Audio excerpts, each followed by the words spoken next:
warning, what you are about to watch is probably some really dumb opinions by me, Ace, as we are going to go on a journey where I review every single major wrestling show that has to do with the biggest show of the year in WWE. That's right, this is Ace's Road to WrestleMania.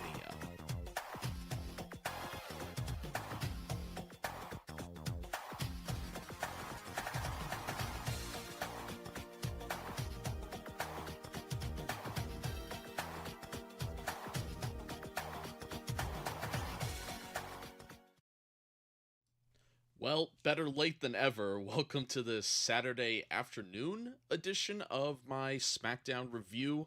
Smackdown aired on February 14th, Valentine's Day, so a happy late Valentine's Day to you all. Yes, welcome in. Shout out to Rob and Germ, who is joining us in the live chat today. And yeah, gonna be talking some Smackdown. Gonna be talking some other things as well. We have a lot to cover because over the weekend we had an NXT event. Vengeance Day occurred, and we also had AEW Grand Slam Australia, which I have some strong opinions on how that show was represented over the weekend, let's say, from a TV standpoint.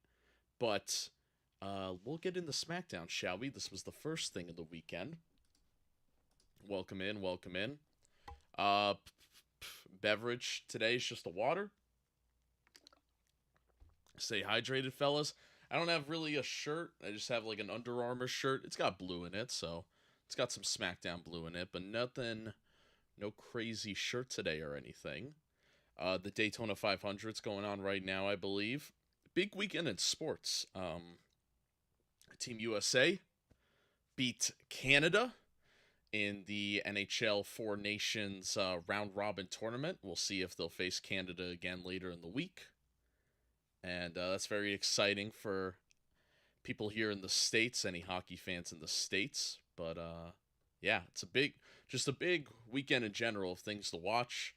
Good luck to Captain America 4 and some other movies in theaters this week, because I stayed home and watched a hell of a lot of sports and pro wrestling. But some interesting things happened on this SmackDown. Haven't seen much of SmackDown this week, but I did see LA Knight does a perfect Miz impression. I did see that. So it started out with a Cody Rhodes segment, and he started talking about Solo Sikoa. Drew McIntyre interrupts, and they go back and forth, and then Jacob Fatu interrupts, and it seems now the direction is going to be Jacob Fatu versus Cody Rhodes, which I think is wonderful. I don't have any ambition or desire to see Cody Rhodes versus Cody Rhodes versus Solo Sikoa once again. We already did it multiple times. Their cage match on SmackDown a couple of months ago felt like the ending to that feud. So if we're progressing with Solo Sikoa now getting a title shot, I'm all for that. I think the match would be great. And it adds even more layers to the bloodline that Solo Sikoa, or that Jacob Fatu is getting this kind of push already. And we'll see later on that Solo Sikoa gave Jacob his blessing, essentially, to go after Cody. Yeah, I think Cody versus Jacob would be fun. If they're going to do that Elimination Chamber, that's a pretty good pay-per-view match. Especially for a world title match at a show like Elimination Chamber, you kind of just want to do a fun match because you're watching Elimination Chamber for the Elimination Chambers. You're not really expecting a big title change anyway, so just give us a different match, I would say, if I was booking. But yeah, that was the opening. Thing. Fatu, I did think had a lot of energy on the mic. I think he's a little rusty, but nothing crazy. I think he's got a lot of star power. Germ says, I see Jacob turning on Solo soon. Just by going off what they are showing over, it seems like they are building Jacob to take over Solo's group. Yeah, I think so too. I think over the summer we'll probably see Jacob and Solo go at it. I hate you, Solo. Gonna go hard. Oh, the crowd's gonna pop when he says that. We had Naomi versus Chelsea Green in a qualifying match for the Elimination Chamber. And it was a decent match. Naomi predictably won. It would have been nice to see Chelsea Green in the Elimination Chamber, but wasn't meant to be. It's going to be Naomi in it. And I think something is going to happen with this whole Jade Cargill thing. I think Naomi either is going to betray Bianca in the match in some way, or Jade Cargill is going to somehow get involved. Something there is going to happen, I think. Yeah, I think there's I'm interested. I'm still interested in what could potentially go down there. We had Los Garzas versus the Motor City Machine Guns in a very high octane match. Of course, the Motor City Machine Guns win, but it kind of just showing that the tag division right now in SmackDown is probably the best in WWE, if not the best anywhere, because the AEW tag division is pretty weak right now. The TNA tag division, yeah, other than the Hardys and yeah, that's it. It's no disrespect to the others, but it's really just the Hardys in TNA.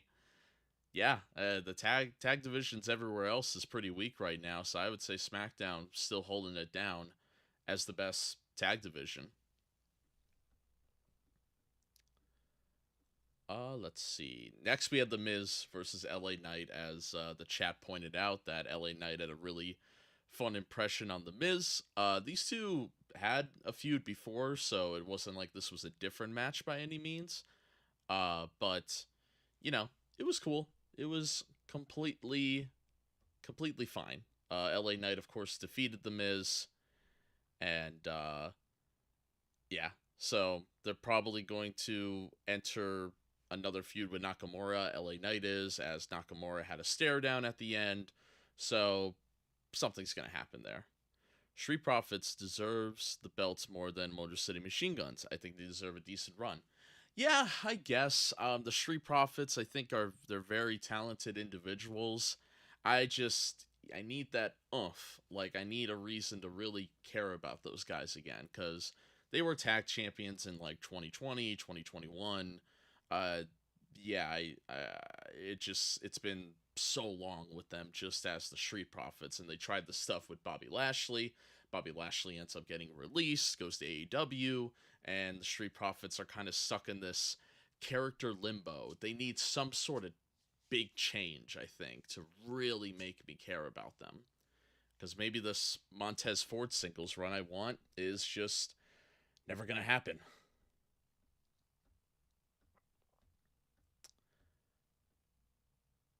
This R-Truth and Carmelo Hayes stuff has been pretty funny.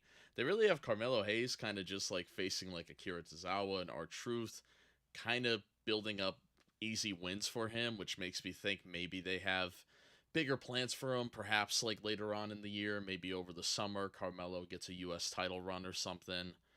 I would It'd be cool if Carmelo, brought back the spinner belt like he says he wants to bring back for the US title, and maybe him and Cena have a little match during Cena's retirement tour. I think that'd be a lot of fun. I'm a big Carmelo Hayes fan. I really hope he does get a push eventually. I hope he doesn't fall into the shuffle, and this is kind of just a middle ground while they kind of figure out what to do with everything. Gotta love R-Truth though. No doubt about it. I think things would be different for the Profits if the crowd had actually got behind them as heels instead of cheering for them. Yeah, that's the thing, is they never really worked as heels, and it seems like they're trying it again. We'll just have to wait and see. I mean, I really I really don't know. It just they need something to me, cuz I was more waiting for a Street Profits breakup than a new run as a tag team, but make me interested again. We had Nia Jax versus Tiffany Stratton in the women's title match, and Candice LeRae got involved. But it made Tiffany secure her title. She's still the champion. And Charlotte Flair has declared it is official. As Adam Pearce would say, we're getting Charlotte Flair versus Tiffany at WrestleMania. We have our second confirmed match along with Gunter versus Jey Uso for the world title. This is the match I wanted. Rhea versus Charlotte would have been a cool match as well because it would have been the third time of them headlining a match, but I think this match just makes more sense. Tiffany is really popular right now with the fans. I think she has a genuine connection. She's really funny. She's very entertaining. I think this is the way to go, especially the way Charlotte cut her promo. It was very heelish. I think they're definitely leaning towards more of a heel Charlotte type promo. At least that's what I gathered from this segment. Yeah, but Tiffany won by DQ. She gets beat up after, and Charlotte makes her big announcement. So, 2 matches in Mania, and I like both of them. I think both will be good. I'm still waiting for that big match to really get me amped for Mania, but these will be 2 solid matches, no doubt about it, at least from my end, in my opinion. DIY and Pretty Deadly will have a tag team title match next week. It won't happen. I would love for Pretty Deadly to win it, but it's not going to happen.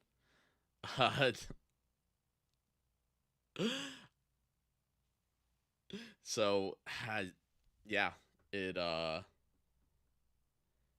this was an interesting qualifier, though. We had Jacob Fatu versus Braun Strowman versus Damian Priest. A lot of meat. A lot of meat in this match. I think they realized that no one is cheering Charlotte in the feud. Yeah. So they kind of went for somebody that is getting, like, major, like, things. And I think that's probably the smart way to do it, to be honest. But this triple threat match, just 3 monsters. Priest, I think this was probably the right call. Priest defeated Fatu and Strowman. You don't want Jacob Fatu to be in the chamber if he's going up against Cody. And Strowman in the chamber would be, I don't know. It wouldn't be all that exciting. The peak of Strowman has passed. Yeah, I would love Pretty Deadly winning the tag titles. No, I think Damian Priest in there, that's another big name in this chamber. This is gearing up to be the most stacked elimination chamber with all of these former world champions in it. It's looking cool. I'm honestly getting more excited for Elimination Chamber than the Rumble. It's going to be in Toronto. That's going to be a hot crowd, and I don't want to say my money would be on it, but I really want CM Punk to win. I know I said this for the Royal Rumble, but I really want CM Punk versus Cody. I think they kind of hinted towards it to see if people would be interested, and guess what? We're very interested. I think John Cena versus Cody would be fine, but I would rather CM Punk versus Cody if I had anything to say about it. But no, this was a cool match. And that was pretty much everything for SmackDown as I go down the card. But overall, it was a fine SmackDown. Nothing crazy. We had the Charlotte announcement, Damian Priest in the chamber, so we had things happen. That is what I enjoy about WrestleMania season, is that things are happening at the very least. We have a reason to watch every week. And that's why I'm doing these reviews at WrestleMania season, because it feels like there's at least always 1 or 2 things to talk about, like really get in depth about. I'm hoping Punk wins, but as long as Logan doesn't win, I'm happy. Yeah. I don't think Logan's winning it. Especially, they already did Logan versus Cody. I believe it was at King of the Ring. I believe they did that match, so yeah, I don't see them running that back for WrestleMania. I do think there is a chance we get Logan Paul versus John Cena if John Cena doesn't win the Chamber. There's also a chance we get Logan Paul versus AJ Styles. That was kind of hinted at too, and I that would be interesting. I mean, Logan Paul, like, he's got some exciting moves. We can't deny that. AJ Styles, one of the greatest wrestlers in the world.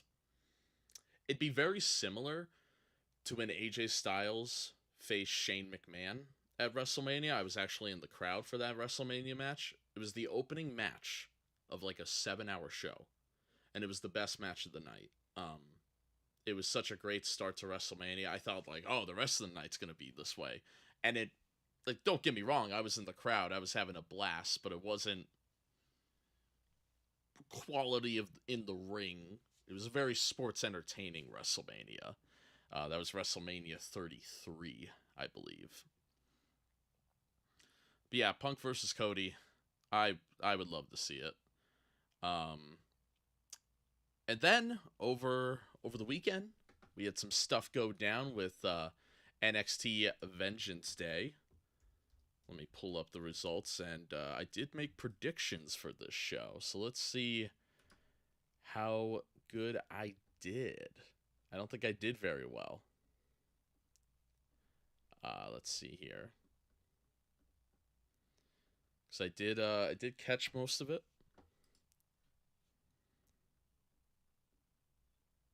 Let's see, where are my results?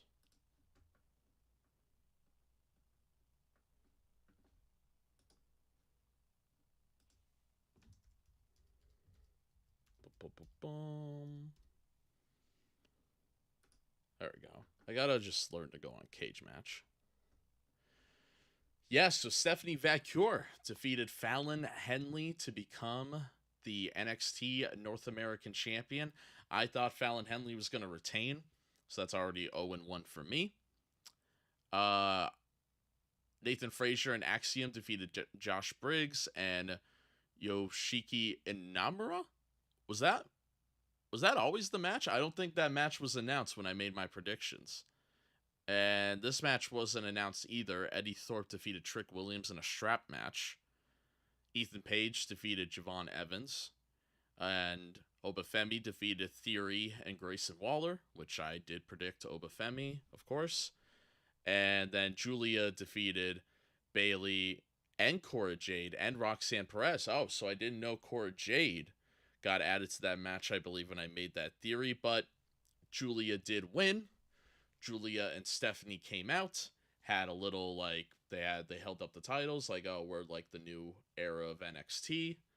And then Jordynne Grace came out, and she had a We Are NXT shirt on. She was officially part of the NXT roster, and yeah, it was kind of a preview of how stacked and how well this division has built up to be.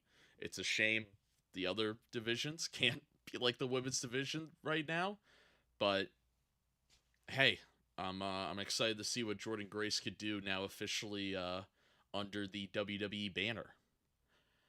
Germ says, I really enjoyed Vengeance Day. I'm really intrigued by the new faction hints of Nexus and the Shield.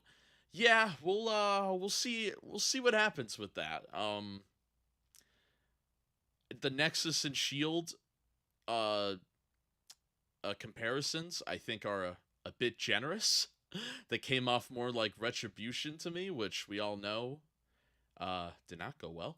So, but I hope you're right. I hope it's more like the Nexus and the Shield. But right now, I'm just it's just kind of there. They really got to win me over when it comes to that. So we'll kind of see. But yeah, overall, Vengeance Day looked like a pretty good show. Was able to catch most of it. There was just so much. There was just so much over the weekend. Like, literally, the Daytona 500's going on right now. Like, there's just so much in sports over the weekend. I think the NBA All-Star Game is tonight. And speaking of that, let me lead into this, because the NBA All-Star Game was on TNT, which is the same channel most of AEW's content is on. The handling of what... here's Ace's pipe bomb of the night. Okay, it's about AEW. All right, here we go. Here we go. The handling of AEW in Australia this week was absolutely, positively, completely unnecessary. Dare I say irresponsible? It showed a lack of it just showed a lack of smart marketing for your wrestling. So let me take you back. I remember watching it live. I think it was during one of AEW's pay-per-views last year. They really promoted that there was a show coming to Australia called AEW Grand Slam. It was going to be in the stadium. Now, yes, the term Grand Slam has always been used for TV shows on Dynamite.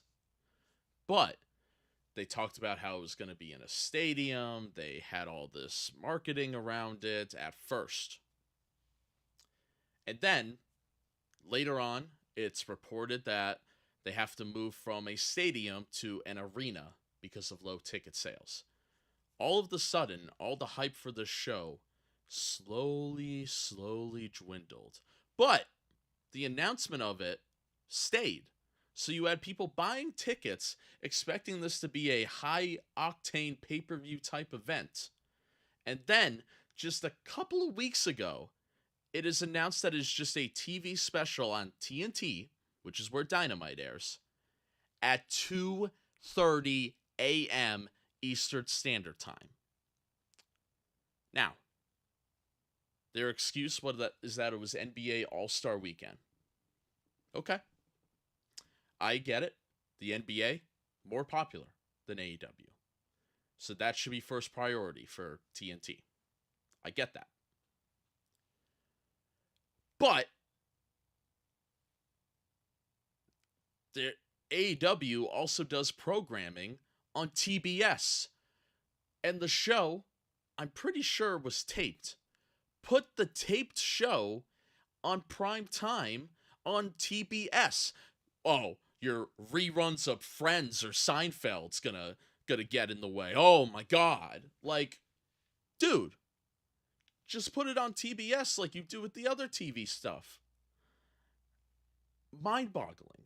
So not only did you screw over your fans in attendance by practically lying to them that this was going to be like All In London, you screwed over any TV fans because today, so it aired this morning at 2:30 a.m. my time.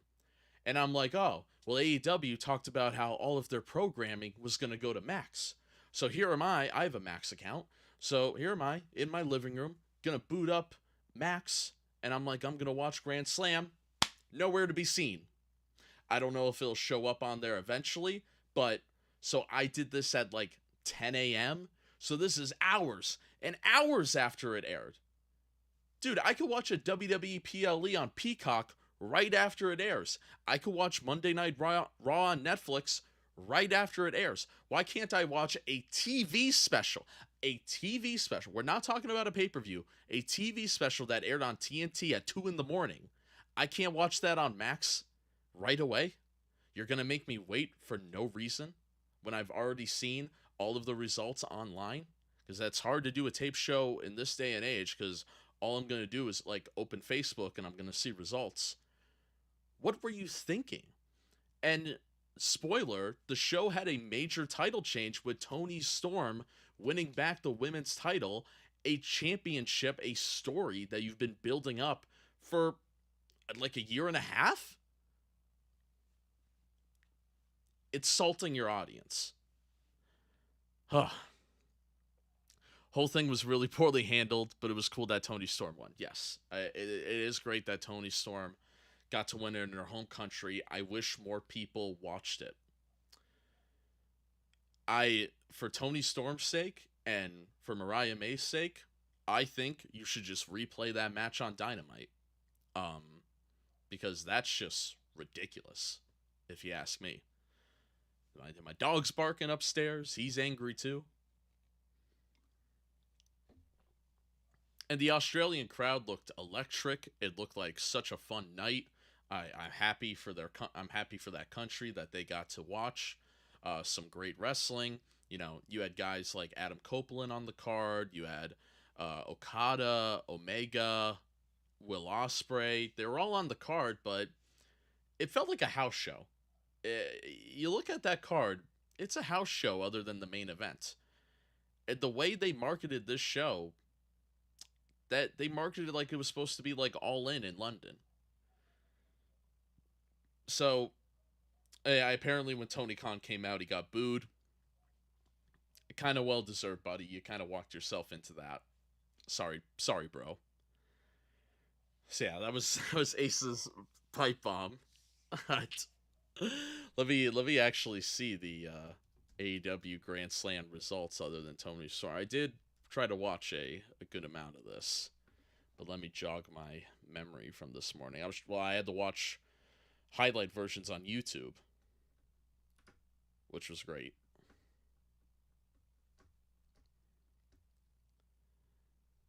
Yeah, so Okada defeated Buddy Matthews, which Buddy Matthews was also in his home country. He won by cheating.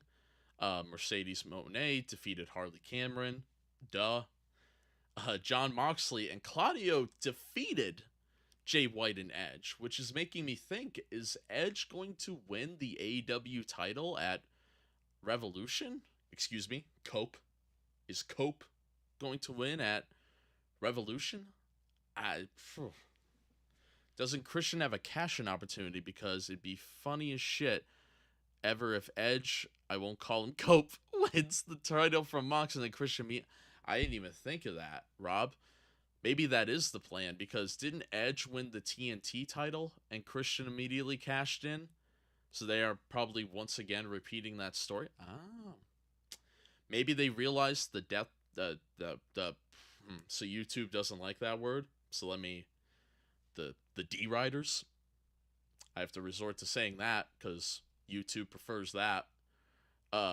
Maybe AEW thinks the D riders faction truly is not working and they need to pivot. Very possible. Christian as AEW World Champion, I think that's best for business, if you ask me. And the other match, the opening match, was Will Ospreay and Kenny Omega versus Fletcher and Takeshita. And Ospreay and Omega got the win in an awesome match. Ospreay flew over one guy and did a flip over the ring post onto somebody. Will Ospreay's the best in the damn world. That looked like a pay-per-view quality match at the very least. That's an interesting theory though, Rob. Um, that is really interesting. The Can't wait for my AEW rant to be a YouTube short later in the day. I'm sure. I think I was cooking there with my pipe bomb.